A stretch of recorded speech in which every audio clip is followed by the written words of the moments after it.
today. And Truman, if you want to just see if you can share your screen, you're welcome to do that as well while we're giving people 1 or 2 more minutes. So, yeah, let's see what happens here. We've got some homeschooling or remote learning happening here today. So I'll keep it on, but if it starts to get choppy, I'll just take the video off. Okay, sure.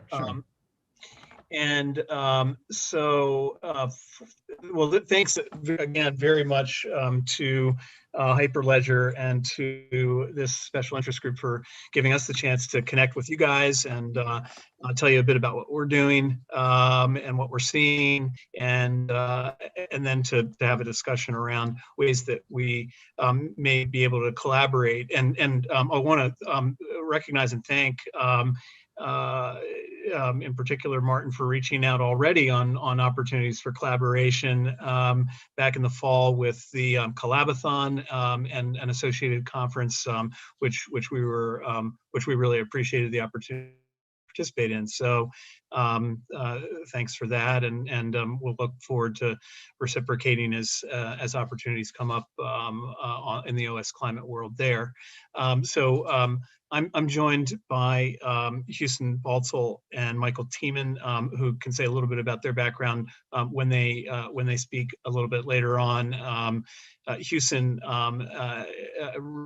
really leads product thinking for OS Climate, and as you'll understand from his background, he's there could be no better person really to do that. And Michael Tiemann is the project leader for OS Climate and resident open source guru, and likewise, we couldn't really ask for a better person in those roles. So I'm much less proficient and accomplished than my two colleagues here, but I've been around the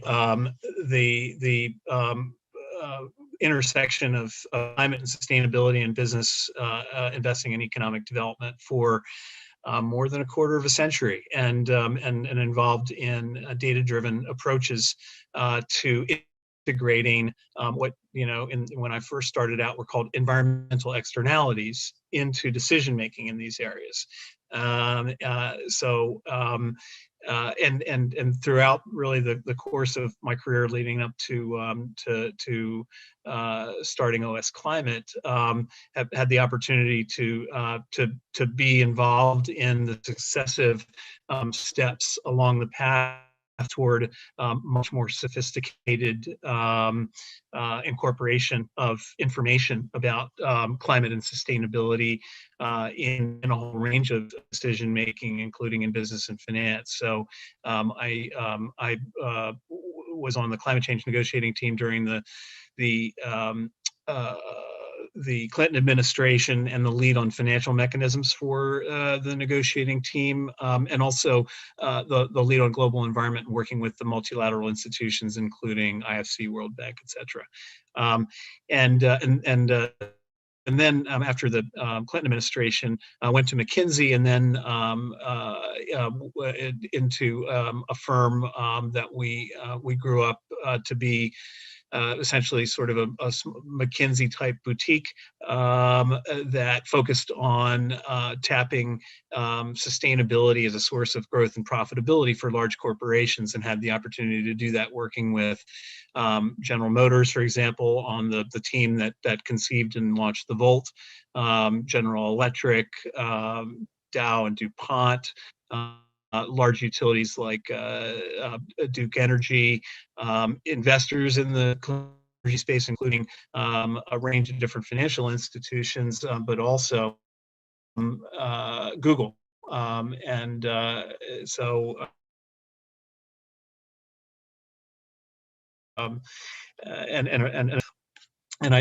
hopefully you'll find that this long biography is actually useful in connecting some of the dots we'll talk about around OS Climate, all along that path that I described up until sort of the mid, sort of 5-6 years ago.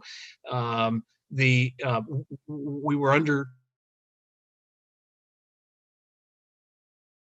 taking various crude approaches at scenario analysis, at looking into trying to peer into the future and understand in a quantitative manner, is in transition, in the transition to deal with environmental challenges affected,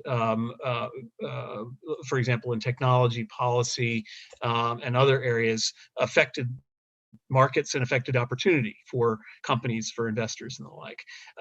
And that crude scenario analysis took Excel right up to the very end of what it can possibly do and beyond. So to the point where at McKinsey, and then a company that I then founded with using some McKinsey IP, we were using Excel-based models that required a team of analysts, in a week or more just to run 3 scenarios.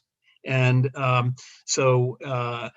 fortunately, right at that moment, sort of the well known to you all, the terrific advances in data science, and programming languages, and cloud computing and storage, clouds, all came together.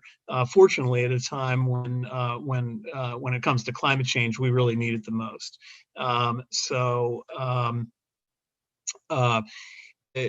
After having first tried unsuccessfully to start a for-profit venture-backed company to develop a platform of data and analytics for climate-integrated investing, sort of the learnings were very clear, that there were structural problems in the marketplace that could not be solved, or at least easily solved or quickly solved, in a sort of a normal market approach.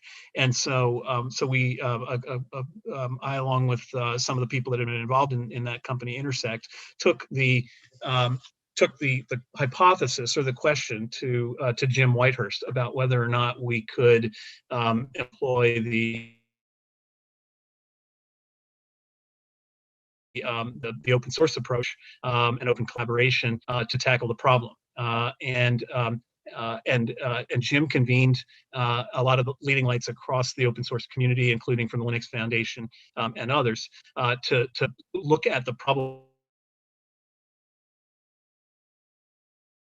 definition that we had come up with in a lot of the research that we had around user needs and where providers were coming from and the like. And they came back with a resounding yes, that this was a great fit. So I'm not I'm not telling I guess this group anything that you don't know about the truth of that, but it was the beginning of a real aha for our stakeholders, and a growing group of stakeholders on the user side, specifically, in particular, asset owners and asset managers, who, except for a few quants and data scientists in their ranks, were totally unfamiliar with open source. So that was, that accounts a bit for the fact that, so the story that I just told you about going to Jim Whitehurst, that played out in May and June 2018. So it's been a while. And in part because of the lack of awareness in the front office, in financial services, of how open source works. Even, I would say, suspicion about open source in a world where asymmetric information is the coin of the realm. So that's kind of the intro into talking a bit about some of the other trends and things that we're seeing. Then we'll talk about what we're seeing, what we're actually doing in the project, and then lay the groundwork for talking about areas where we might be able to collaborate. So a couple of other things on trends, and Hewson, jump in with anything that you think I missed. So, so one of the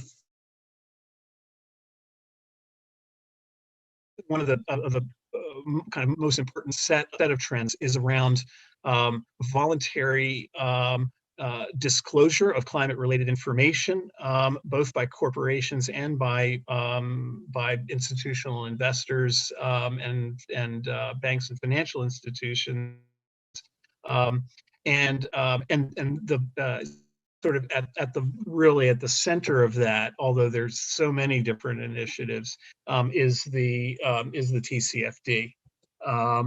And so that's not to say that you need to say what that is there. Sorry Task about Force on Task Force on Climate-Related Disclosure. I didn't. Sorry, that's great. Stop me at any point if I or others among us use acronyms you're not familiar with. I assume that you guys are probably pretty well aware of TCFD.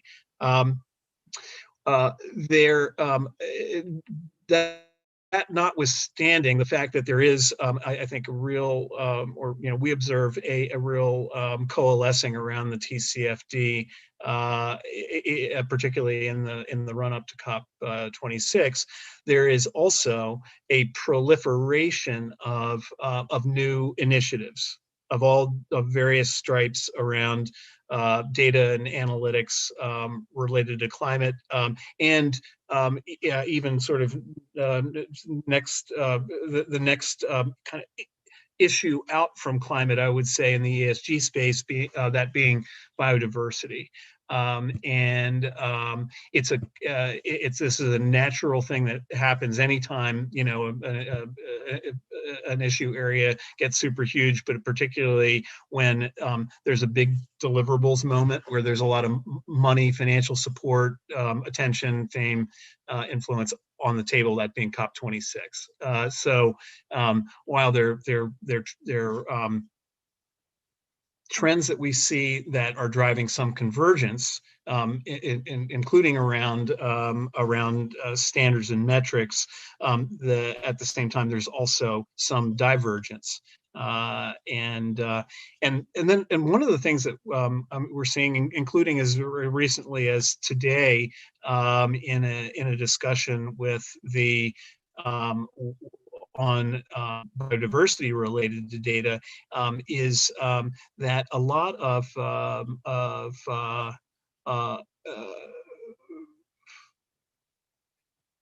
organizations and institutions, not just for-profit commercial institutions, but NGOs and academic, that have developed data sets or tools that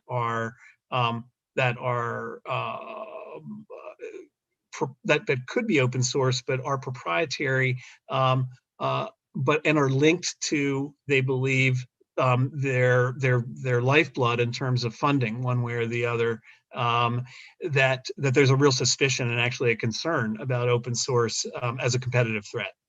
And so actually Scott Nicholas was on the line in this call earlier today, which involved some very heavy hitters, whether from UN agencies, major pension funds, et cetera, sort of giving an open source 101 to that community. Another kind of key area of trends that we see is that in the failure of both corporations to quickly enough align to Paris Accord temperature goals, and to realign their business activities accordingly, and financial institutions to more fully integrate climate into and align their decisions, both at a portfolio and an individual investing and finance level, with Paris goals. Regulators are coming in, particularly in Europe, very hard to try to force it to happen. Now, I think for Hyperledger and for what Martin's doing at Yale and probably others here on the call, and for OS Climate, I think this is largely a tailwind. and creates a lot of opportunity, but there's some particularities around how that needs to happen in practice that are also policy related. So I mean, in terms of the regulatory drivers, the completion of the green taxonomy, the promulgation of the next round of non-financial disclosure requirements by the European Commission by the Director General FISMA coming out next month, along with some of the national level regulations that have preceded it, for example, in France. And the Netherlands, and forthcoming in other European member states, that these are all pushing for greater and greater mandatory disclosure, and a longer and longer list of metrics around which companies and financial institutions are called to disclose. There's a tremendous amount of pushback in the year. I mean, I would go so far as to say that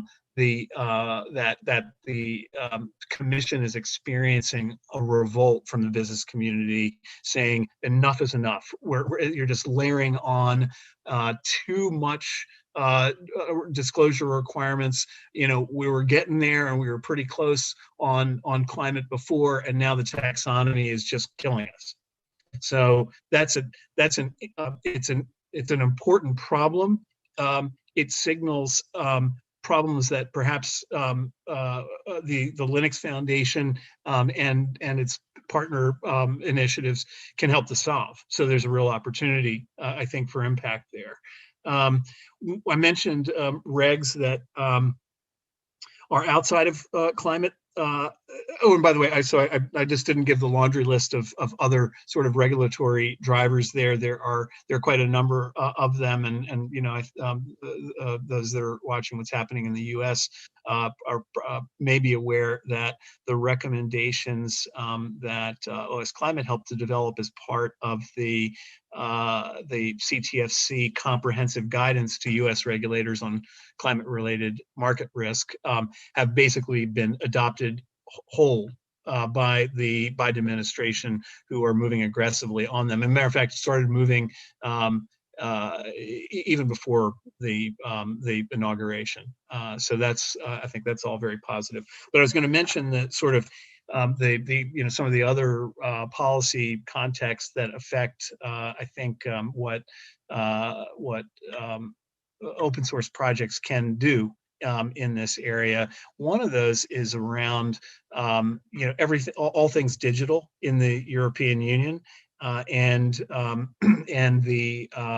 in particular the very strong move to cultivate the infant industry, you might call it, of cloud services providers in the EU, with OVH sort of leading the charge there, but others involved as well.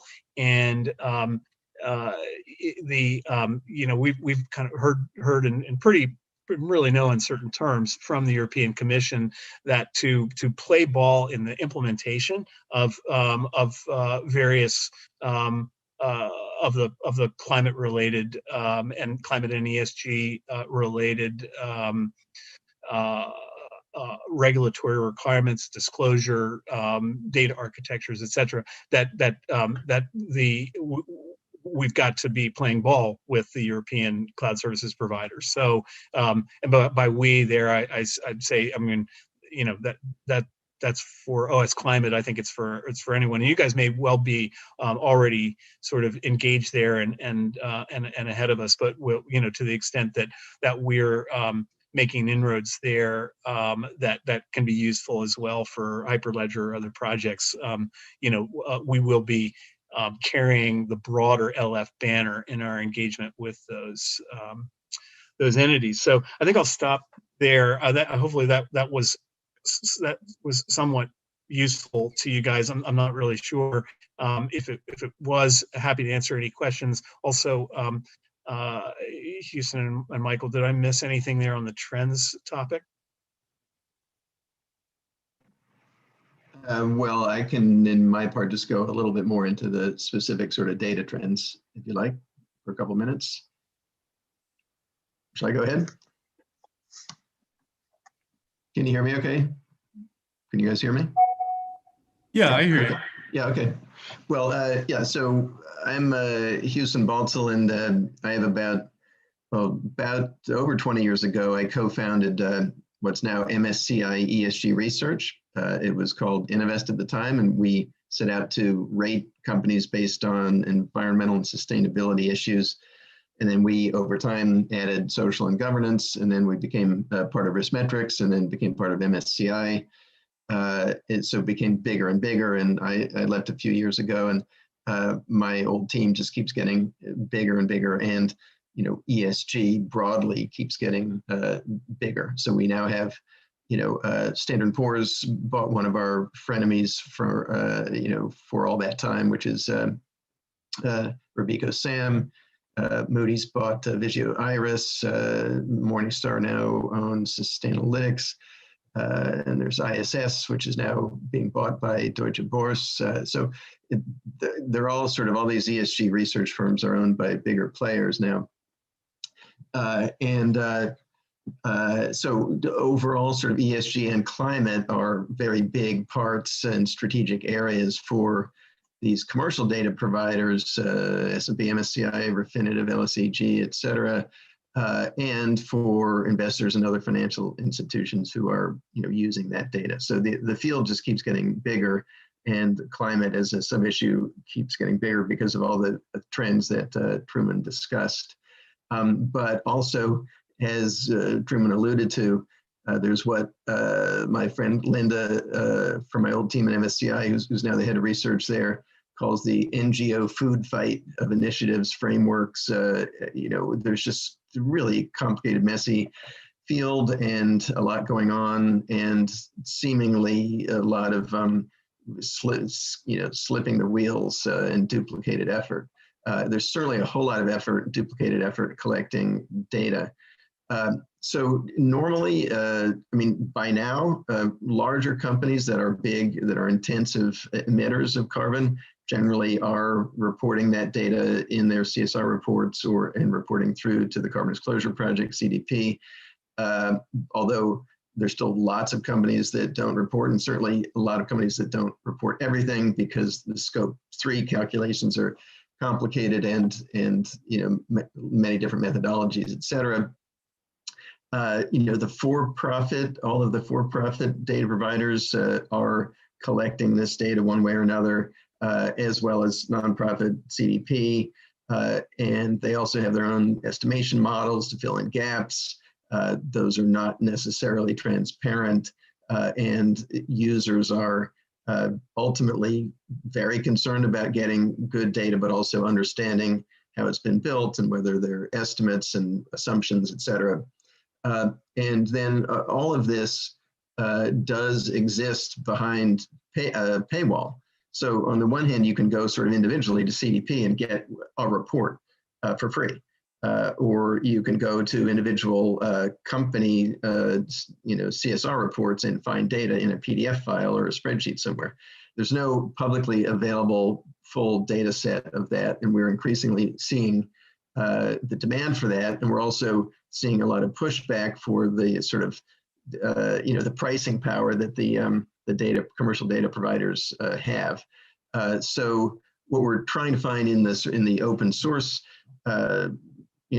angle that Michael knows well is to look for the pre-competitive layer where we can build a good data commons, fully open, publicly available to all the investors, but to all the others in the community too, who can do a lot of good research and innovation on that data set.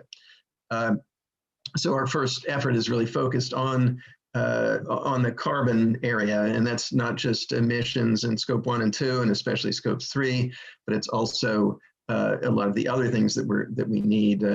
We've done a lot of work on the Science-Based Targets Initiative. That's an effort to look at companies' climate ambition, so see what targets they have, what reductions they're planning to make, see if they make sense, and then build that into portfolio analysis. So that's a fairly messy area right now. There's a lot of work on methodology that we need to clean up, and that that the members of Open Source Climate are eager to do, and also to improve the data and modeling related to that. So that sort of whole data set is really one of the first projects that we're taking on and trying to wrestle to the ground right now. That's a basic background on the sort of data set. Michael, do you want to talk about what you're doing and maybe some more about the process of sort of product development that we're undergoing? Sure. Before I do talk about the specifics of what we're doing in the data commons, I do want to reach back and touch one thing that Truman said about open source. I think many of you know that I started the world's first open source software company back in 1989, but I think that this context relates to the challenge that we're facing today in 2021 with respect to getting the kind of data organized and available that we need. Back in those early days, I would look to convince people that there was money to be made in commercializing free software. And the responses sort of came in two categories. Either the people who thought it was so facially absurd, they didn't even want to engage in argument. And then the second category was those who were willing to at least argue for the sport of it.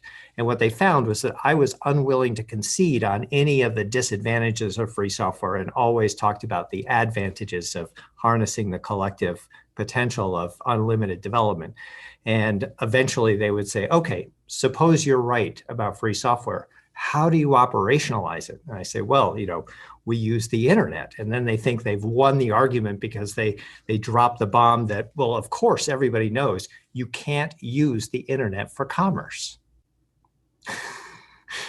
And I think that we're kind of in that position right now with a lot of the folks in terms of ESG related data, the set of assumptions that people have about how market data, market analytics, financial investment works and what the future really depends upon. And so throughout a lot of this work, it is a challenge of marshaling what we know about open source and open data and what the market is ready to do to participate. But that being said, Michael? Yes. Just whenever before you proceed, but I don't want to cut you off if it's not the natural spot to do that. I just do have a kind of a question about the framing and context for what we're doing. So let me know what the right point is. Well, since I haven't really started talking about the data commons, if you wanted to say anything, feel free before I jump in. Well, I just wanted to ask the question. So we have structured our remarks with an assumption that may not actually be accurate, which is that you know enough about OS Climate and our mission, our use cases, and sort of the key players in our community at this point, that we don't need to go over that, but we can certainly pause and spend a couple of minutes on that if it's going to be helpful. So I don't know how to gauge that. Maybe just take a cue from the chairs, or.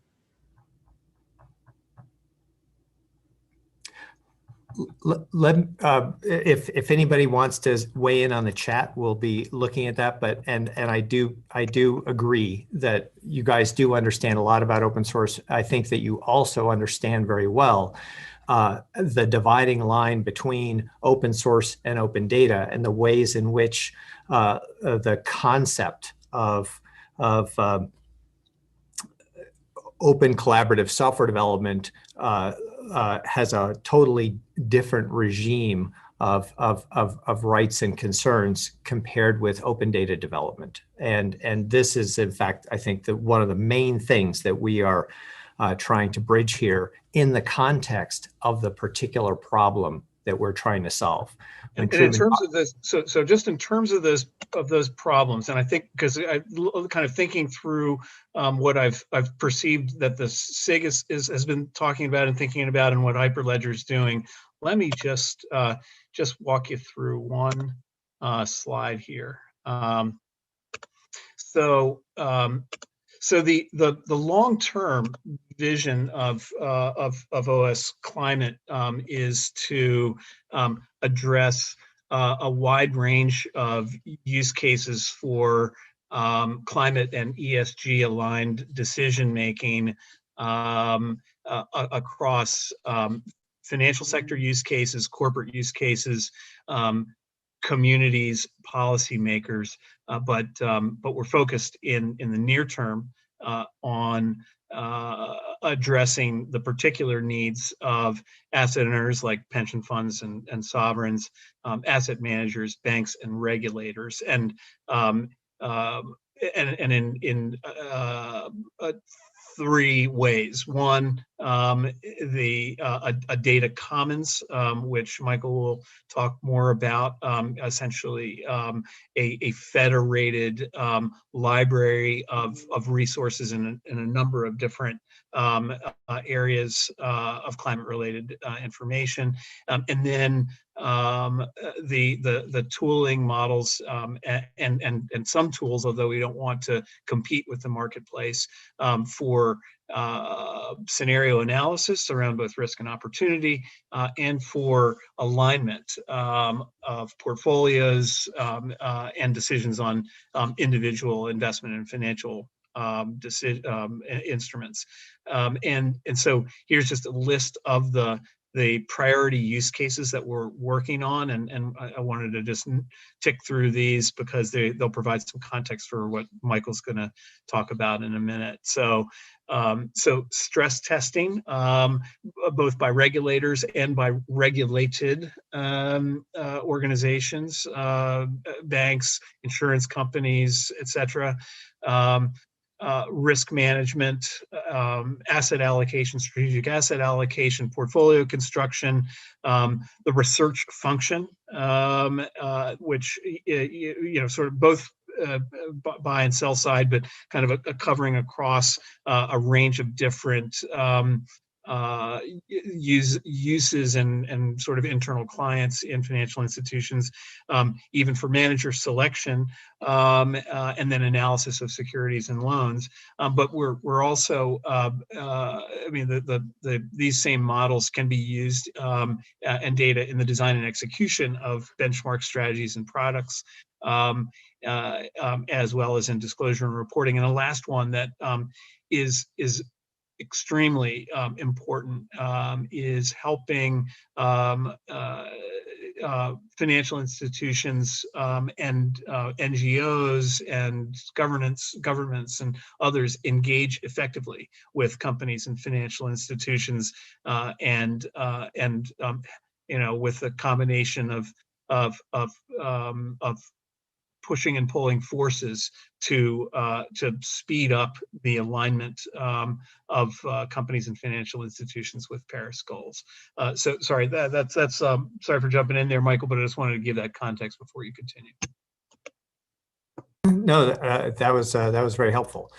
And so, based on our knowledge and experience with open source, based on our recognition of this enormous problem, and the sort of the collective acknowledgement by so many of the people that Truman has just mentioned that the existing system is not working, and they really are looking for a solution.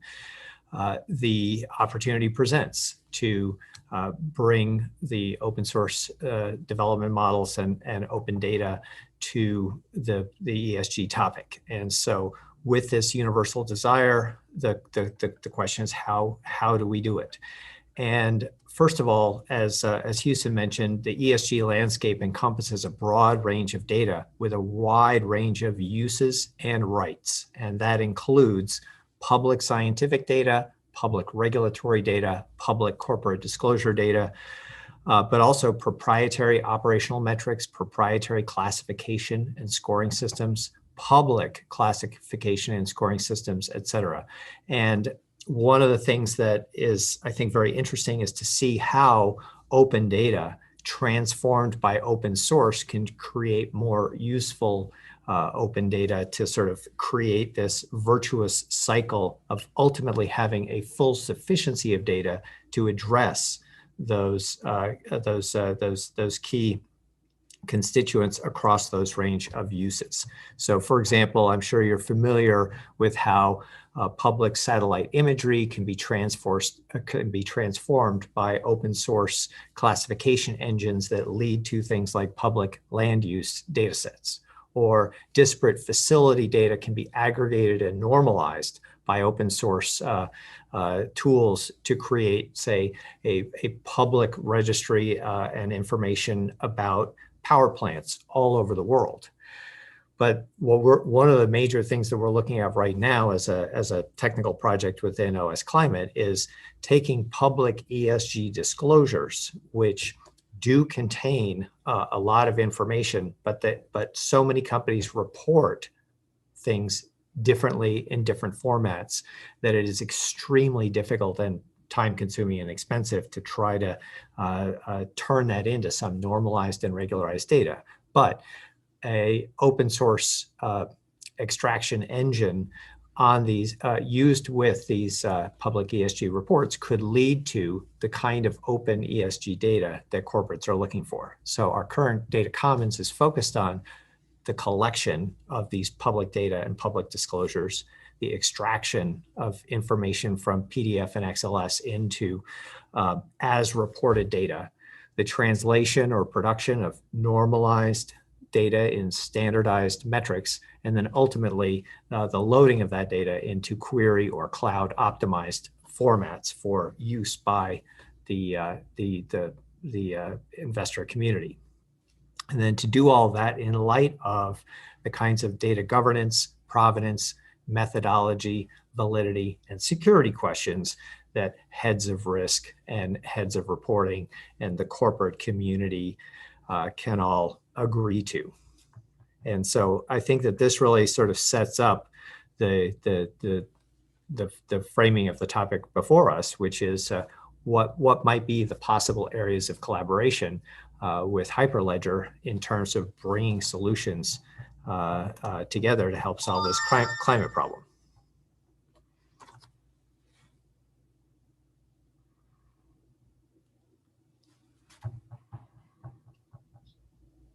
Great.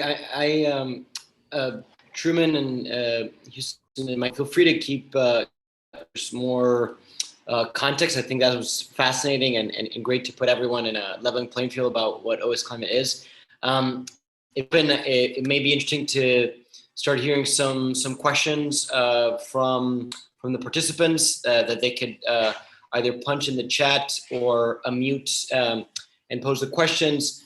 Just being mindful to keep the questions short. From my side, and I think Michael, you were already alluding to it. Two questions that come to mind is in simple terms, where is the development at in a, let's say, a progress bar, and what are different ways in which the community can directly help in accelerating it, since it's such a timely and urgent process, and whether there's been considerations of the use of cryptography and distributed ledger technologies to establish. You talk a little bit about interoperability, different ESG frameworks, but I'd be interested in hearing any thoughts around digital auditability. So to be able to audit and trust the data in a low-cost way, since that's one of the big parts of trust, and a big dichotomy in the climate space is achieving transparency alongside privacy. So be very, those are just two almost like grounding questions, but to see if that helps inspire some thoughts. And then I see that already people are lining up some questions on the chat, so feel free to pick them up and take as you go. I'm going to just start off with one super short story that I heard this morning from the chief investment officer for Federated Hermes. And we're getting ready for a TV interview tomorrow, and we were talking about why Federated Hermes got involved in OS Climate. And he said 6 years ago, in an interview of a person who became our lead quant and who later became our lead quant focused on climate and ESG.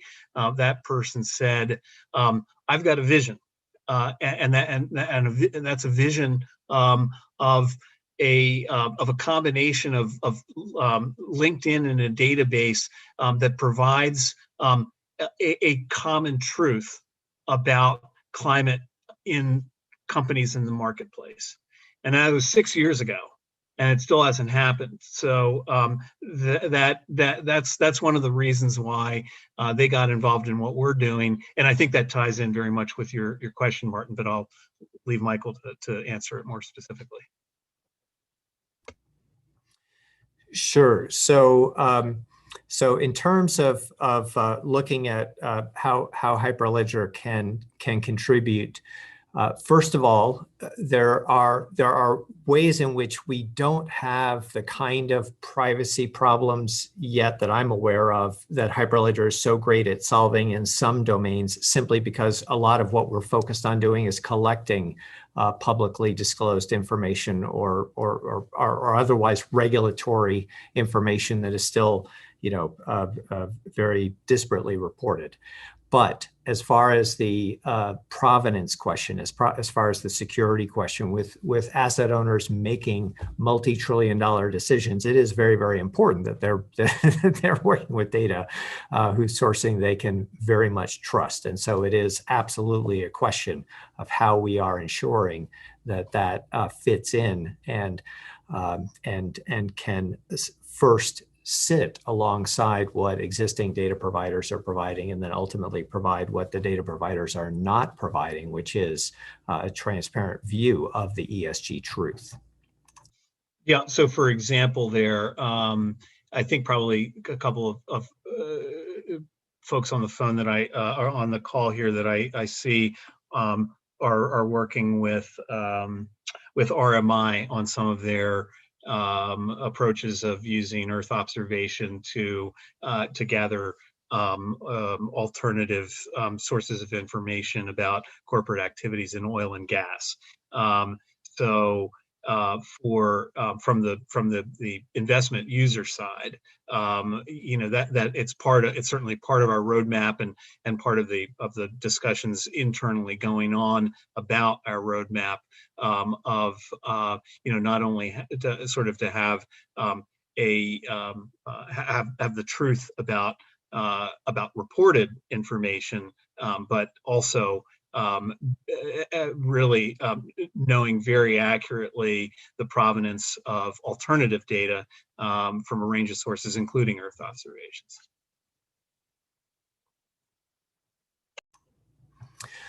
Another question that's been asked relates to, what has the OS Climate Project released to date? And one of the things that I want to say is that while many of our members are very familiar with using open source technologies deep in their infrastructure, many of the folks that we are interfacing with are not at all familiar with that, but many of them have their own initiatives that overlap a lot of these different goals. And so part of this early exercise in this incubation process is to figure out how to bring a whole group of people who are each individually solving the problem, recognizing the insufficiency of that, and trying to collaborate and making it work with respect to their compliance and regulatory requirements, respecting the competitive, and also respecting especially concerns about anti-competitive behavior, and bringing that together. And that is something which is very much in process today, and we're making good progress there. But in addition to that, there have been some other projects that have moved beyond the incubation stage. For example, the Science-Based Target Initiative is a tool that helps companies publish their progress against climate-aligned targets. They set a target, and then they can measure progress. And so the SBTI tool was released last year, and our members are looking at how that aligned tool can be brought into the OS climate workflow. So that was I put a link in the chat. So that was the first project essentially of OS Climate together with one of the OS Climate members, Ortec Finance, and done under the auspices of the Science-Based Targets Initiative, which is a collaboration between World Resources Institute, WWF, CDP, and the UN Global Compact, and those partners thereafter selected OS Climate to be a steward and custodian of further open source development. I mentioned in that context setting slide earlier that that alignment tools inclusive of the Science-Based Targets Initiative finance tool, alignment for decision making at a portfolio and an individual investment and financing decision level is a top priority for our members. But as Michael said, we're in the careful process of gauging within that the more specific priorities of asset owners and asset managers, including of some of the prospective members that we anticipate joining OS Climate in coming weeks, before we sort of embark on the next set of work. And fortunately, that will leverage we hope some intellectual property that's been developed by firms that are using the Science-Based Targets Initiative finance tool right now.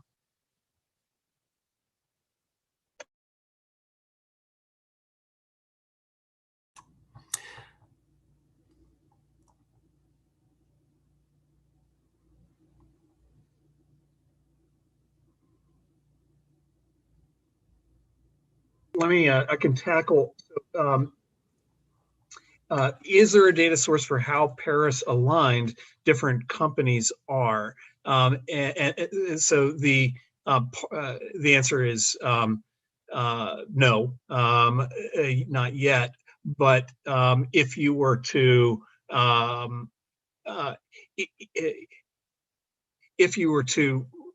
sort of run the SBTI tool for all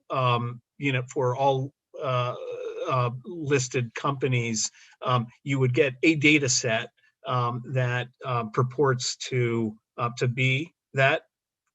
However, don't bother, because a lot of work is needed. For almost all sectors, there is a single default temperature score. And given that there are only several hundred companies that have published targets and for which information is available to understand how well they are achieving or moving toward those targets, the resulting data set is not robust yet.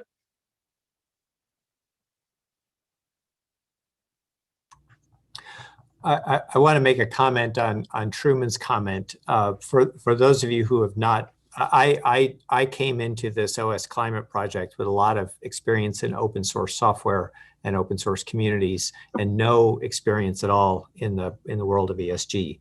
And I will tell you that it is an amazingly diverse, multivalent community, and there are such communities in the open source world as well. We know that the life sciences have got individual contributors working on everything from the molecular level to the whole Earth, and medicine and therapies and ecosystem health across all these different dimensions. And it is a great success when something like open source allows these many diverse communities to actually all work in the same ecosystem. And we've certainly seen many cases where individual efforts can sort of fail because there's not enough collective tissue.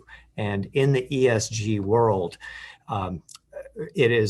we are racing to build that connective tissue between these many different disparate communities. And for me as an open source person, I know that these are the right answers. For me as not an ESG expert, it is sometimes very confusing and frustrating to me how complex this is. But I have seen this solution work in other spaces. I am trying to translate it into the space. And what the OS Climate Project is doing is addressing this problem across these many different constituencies. And so as you listen to the answers that Truman and Hewson are giving, they are just representative of the larger complexity of this particular problem. And I think that in the Hyperledger community, you may also recognize how it is that a small solution in a particular aspect of something can build a sufficient connection to make much, much bigger things happen. And that is a pattern that I think we should identify so that we can apply that successfully to our work. Let's see. This is a really interesting question from Robin. Could you just maybe say your question out loud and then I think perhaps you may be thinking of some other things that are going on, and then maybe Hewson can respond. Yes, sure. You talked about gathering of data and make it public. And you want to give companies the tools that they can do it at low or no cost. But I think in terms of CSR, companies need to account for all their emissions. And this is scope 1, 2, and 3. So let's say I buy products from a different company. And of course, there are some emissions by the transport of the products. And now I use those products for my own services. I need to have a kind of account for those products as well. And what I'm asking is if this company which produces the products and ship them towards me can just transfer this emission of carbon to my account so it gets into my balance and I can use this as a proof instead of all the bills I receive from this company, a kind of trading system for carbon emissions instead of just gathering the data. Yeah, so that's an interesting point. And in fact, there are startups that I know of who are trying to do exactly that, and with a Hyperledger approach, I believe. So their idea is a bottom-up, measure it from wherever it's emitted, and not just a power plant or an oil well, but sort of measure it at the baseline and then create essentially, a sort of like a bill of lading that moves in scope 3. I mean, that it just moves with the product in a sort of a Hyperledger way, and then the theory is then that you would, as you said, from an accounting standpoint, it would ultimately be accounted for every emission and would take care of double counting, and would also take care of assurance. So one of the startups that I know of is working with one of the big 4 accounting firms. So right now in the field, there's a lot of assurance work, so-called, by big accounting firms for these corporates, and say, well, they do some auditing on their calculation of their carbon footprints and the rest of their ESG data for that matter. And so the theory is that would kind of change its focus to be, okay, more like those accounting firms look at accounting numbers. They would look through the sort of Hyperledger accounts and make sure that they were accounted for the right way and built up from the bottom.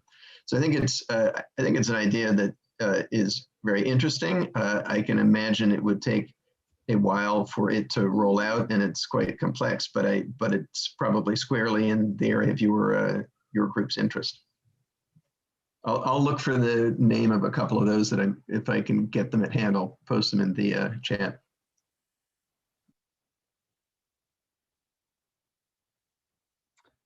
So let me just see whether if so great. So Martin, since you're going to have to step out, anything that you'd like to have covered before you leave? Well, I think there's, like I mentioned, huge opportunities for us to collaborate and the different Hyperledger community that understands a little bit of the tool sets. And perhaps an interesting exercise we could do as follow-up is align a lot of what you identified in terms of requirements for open data and open platform commons for ESG and climate.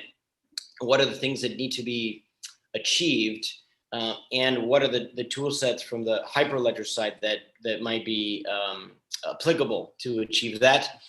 Since the SIG has been working a lot on doing that mapping in terms of broader climate accounting. So we might we might have an easy time creating a short list of saying, well, to achieve this, these are some of the tool sets. And eventually we have ongoing programming sessions to test different proof of concepts and applications, some which can apply to broader climate accounting, but that can equally apply to ESG, which I think would be very interesting to explore. So just in the nature of trying to see how to take this in a more ongoing conversation and collaboration next steps, since we all share the same open philosophy. So that would be just one thought that could be discussed further, and that might lead to something in the next couple months. Great. And just one quick note around timing. We do have the room for 30 more minutes if people do want to stay on. I understand some people may need to drop, but feel free to stay on if you want to continue the discussion. Great. And just one thing before Martin signs off. So if you haven't already, maybe this has happened, probably a similar conversation with the FinOS folks might be helpful because, I think we've kind of achieved some agreement, which is helpful on areas where they can get involved in climate and ESG, and it's around trading and clearance and custodial platforms and the like. So there could be a good fit there as well. Yes, that's a great point, and we've had a couple of conversations with them from the SIG and the Collaborathon front in the past. So it'd be great to pick up the thread of where that is and see how to, again, maybe thinking about a relatively simple, let's say, quick workshop where we map things out and think about a couple of key stakeholders that we might want to do in the room.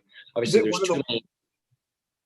Yep. One of the ways we could perhaps do that, Martin, and actually LF Energy would want to be involved in that as well. Maybe LFAI is to use. There's actually LFAI has a or Kubernetes. One of the has sort of done a tool that's a landscaping tool, and we could do that live using that tool. I think that. Same wavelength of what would be kind of useful as next steps. I'll sign off, but I think we've got a great participation. Tom's also online, and David. Thank you so much. This is super exciting, and hope this is the end of the beginning of a collaboration opportunity and relationship. Thanks, Martin.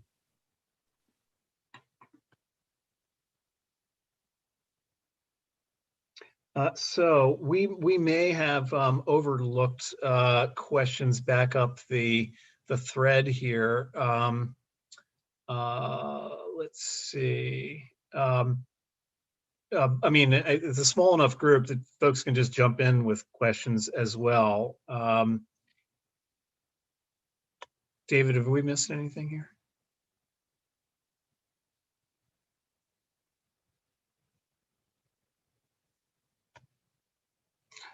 So I think we've covered all the questions that are in the chat. Let's see. I think there was a question, and Michael covered it partially about about sort of where we are with respect to additional releases, and I would say watch this space for what will first be demonstrations in a kind of controlled environment like a webinar type environment in late this quarter, early next quarter, beginning at that time. Right now we're in a phase where, as I think Michael mentioned, the development work is quite sort of closely held and executed primarily by a relatively small number of contributors that are coming from the members, and that's very much by design and appropriate for where we are at this point. But one of the, of course, the goal is to transition in various parts of the work to a more classic collaborative open source project approach as soon as possible. And one of the areas where that one of the areas where that's likely to happen first, not the only one, but is around tools for assessing physical risk from a range of different kind of user perspectives.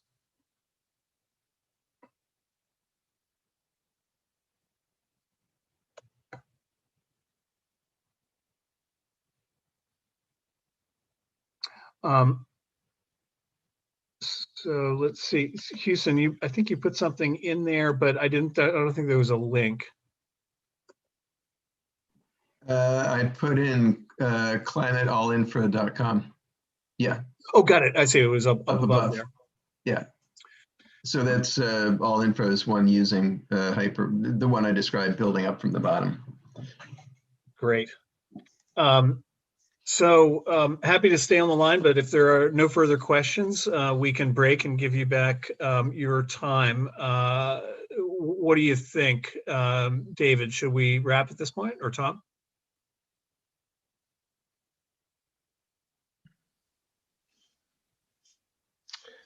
Can you hear me, Truman? This is Tom speaking. Hi, yes, everyone. We can hear you, Tom. Thanks very much for that overview. And I have been waiting patiently so that other members can ask questions, because I've had the benefit of talking with you all a few times already. David, I see that you're still with us. Are there any items that we should or that we need to talk about post presentation or webinar?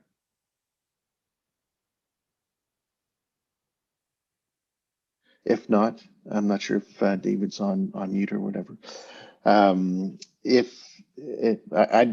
quite interested. As you know, we did a webinar 2 weeks ago on our previous SIG call in relation to a next-gen standard system for climate and sustainability to connect with the new data systems that need to be created, so that the data is transformable and comparable, consistent knowledge in terms of all of the types of ways to characterize climate actions that are out there. And so I'm interested to know to what extent within OS Climate the issue of standards is being tackled. We have a working group within our SIG. And there's some good work there, but I'll just stop there and ask what you're doing on the standards front.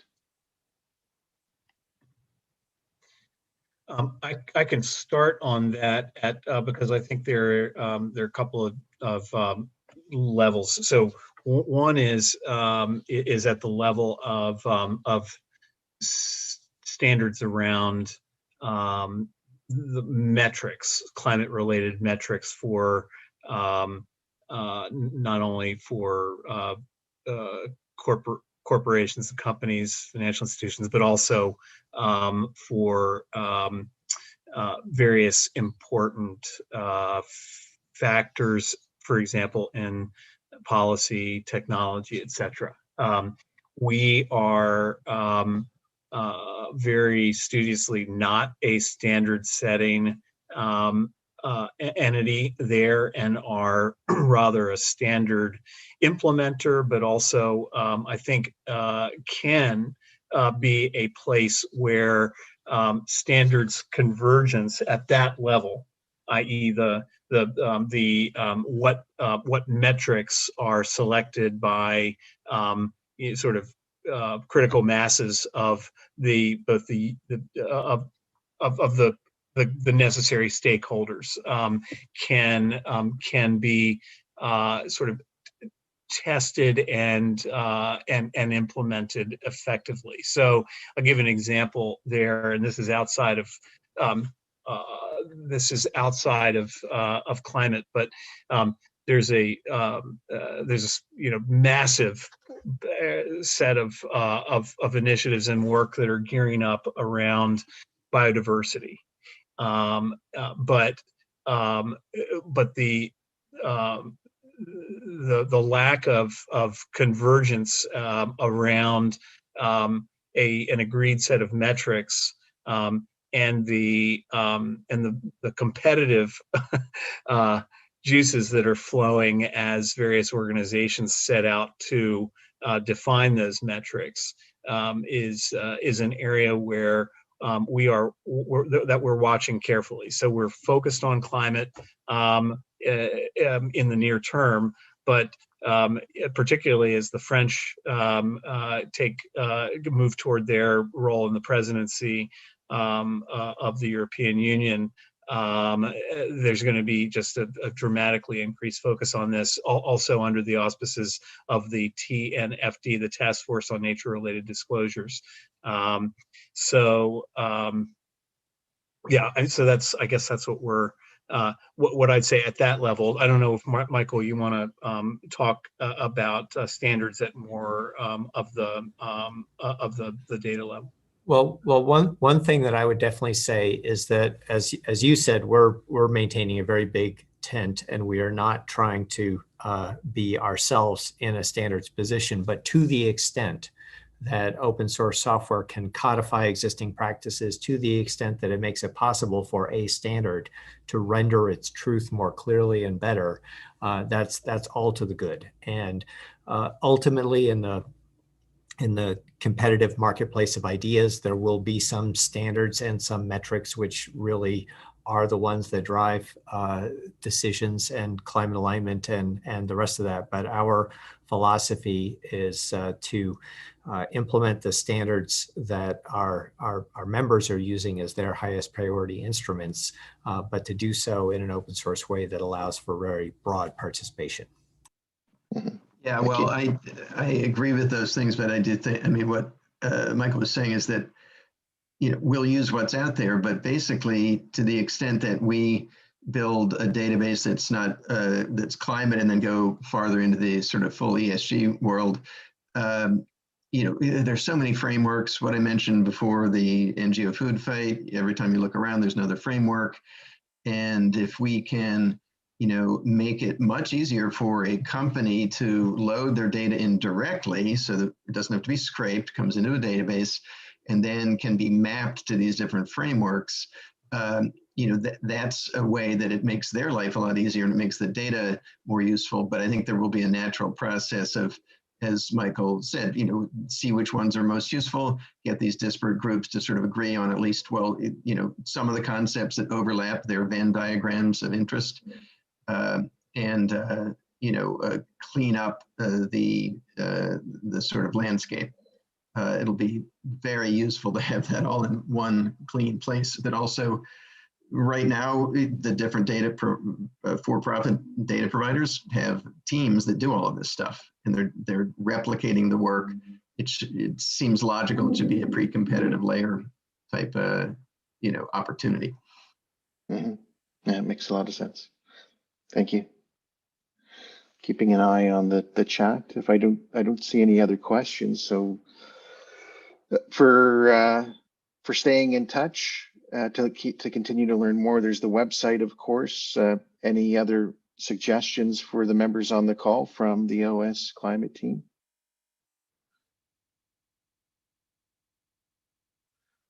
If not, then it'd be a pleasure of mine and Martin and David to facilitate the continuation of staying up to speed and exchanging some information because of the natural complementarity, I think, of our groups and the overall mission. So thank you very much for giving everyone this webinar. And thank you very much for the opportunity to talk with you all. We look forward to figuring out ways that we can work together with the group and with individual members of it going forward. Please pass our best along to Martin. David, thank you for your help, and Tom, of course. So we'll look forward to continuing the conversation. Great. Thanks again, everyone. Very much. Thanks. Thank you. Bye. Have a great day. Bye. Bye-bye.